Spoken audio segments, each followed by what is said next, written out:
Esta semana o Copom elevou a Selic em 0,75%, passando para 2,75% ao ano. E muitas pessoas me perguntam, está na hora de eu mover minhas aplicações de renda fixa para o CDI, CDB de um banco, por exemplo, ou para o Selic, Tesouro Selic? E a minha resposta para você é curta e grossa, não. E eu te explico.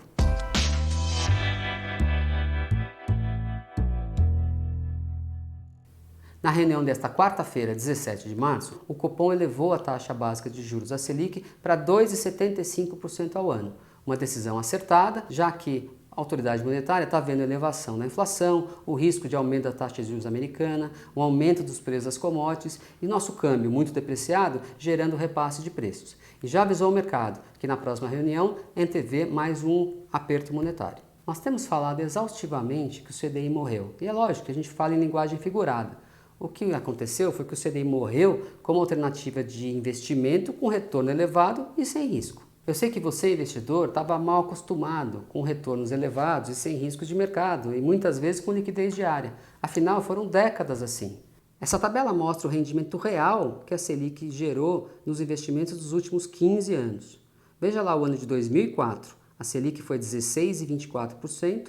Imaginando o imposto de renda de 15%, teve uma Selic líquida de 13,80%, a inflação daquele ano medida pelo IPCA foi 7,60%, gerando então um juro real de 5,77% para deixar o recurso na Selic. 2005, ainda mais, 19,05% de Selic, 16,19% Selic líquida, o IPCA de 5,69%, gerando um juro real de quase 10%. Mesmo em 2015, quando teve um repique inflacionário, e o IPCA foi a 10,67%, mesmo naquele ano, a Selic gerou um juro real de 0,55%. Esse modelo claramente mudou a partir de 2018, 2019 0,77% e o ano passado, uma Selic de 2,74% no ano, Selic líquida de 2,33%, uma inflação de 4,52%, ou seja, a Selic, o ano de 2020, gerou um juro real negativo de 2,09%. Em apenas 2 meses de 2021, o juro real foi negativo em 0,85%, já que a inflação acumulada nos 2 primeiros meses foi 1,11% e a Selic líquida de apenas 0,25%.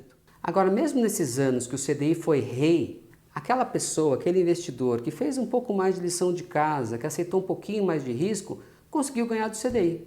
Este gráfico mostra os últimos 15 anos. A curva azul representa o CDI, realmente uma rentabilidade muito boa com baixíssimo risco.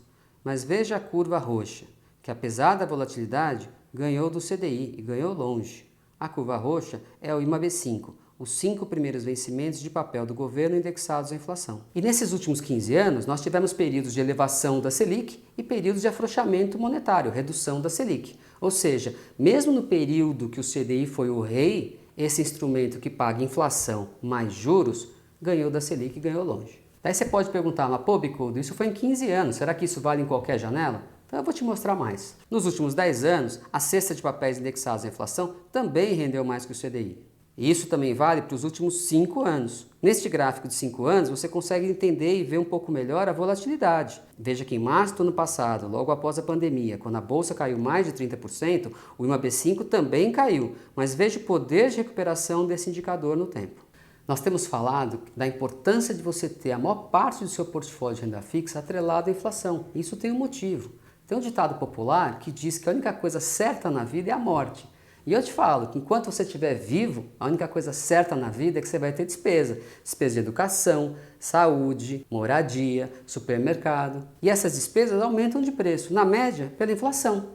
Então, como o mercado fala, ter ativos indexados à inflação é um hedge, é uma proteção para suas despesas futuras. É você entregar para você mais velho um poder de compra igual ao que você tem hoje ou mais. Esta semana eu vi vários analistas pregando que com a elevação da Selic, que você deve voltar a alocar seus recursos em CDI ou em Selic, argumentando que com essa instabilidade política, com essas discussões fiscais, que as curvas de juros podem se mexer e pode gerar um prejuízo de marcação ao mercado no seu portfólio.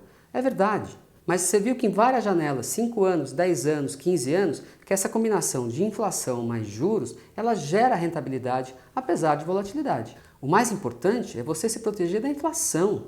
Veja que em fevereiro desse ano, a inflação medida pelo IPCA foi de 0,86%. Ou seja, com uma Selic de 2%, você precisa de 5 meses de rentabilidade da Selic só para pagar a inflação de um mês. E se você tem medo de variações abruptas de mercado, prefira investimentos mais curtos, não precisa comprar um papel de 10 anos. O IMAB5 são os 5 primeiros vencimentos do governo, é curto. Você viu nos gráficos das diversas janelas de 5 anos, de 10 anos e de 15 anos que esse instrumento com 2 propulsores, inflação e juros, tem um baita poder de recuperação. E se eu te falasse que tem instrumento que tem 4 propulsores? E tem. As debêntures incentivadas são instrumentos de crédito que financiam projetos de empresas de primeira linha, elas pagam a inflação, elas pagam os juros do governo, elas pagam o spread de crédito das empresas que são de primeira linha e todo esse combo isento de imposto de renda, porque elas são incentivadas para a pessoa física. São 4 propulsores aumentando a sua rentabilidade. E na Journey, um dos nossos fundos, faz exatamente isso. O Endurance de Juros Reais, ele investe em debêntures de infraestrutura que pagam inflação, mais os juros do governo, mais o spread das empresas que são de primeira linha e todo esse combo isento de imposto de renda para a pessoa física. Esse fundo tem uma carência de 45 dias para resgate e o benchmark dele é o IMAB5, o mesmo que eu usei nos gráficos para comparar com o CDI. Nossa gestão é ativa, a gente quer bater o benchmark, a gente quer superar o benchmark.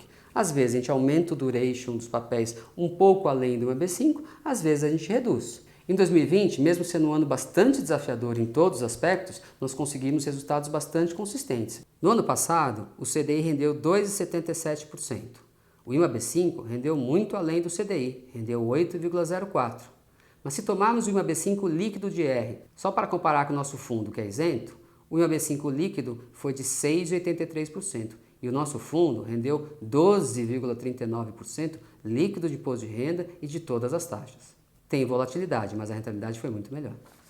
Continue preferindo ativos que rendam inflação mais juros. Aceite um pouco de volatilidade. Entregue para você, mais velho, mais poder de compra que você tem hoje. Se você tiver interesse em nossos fundos, clique no link da descrição.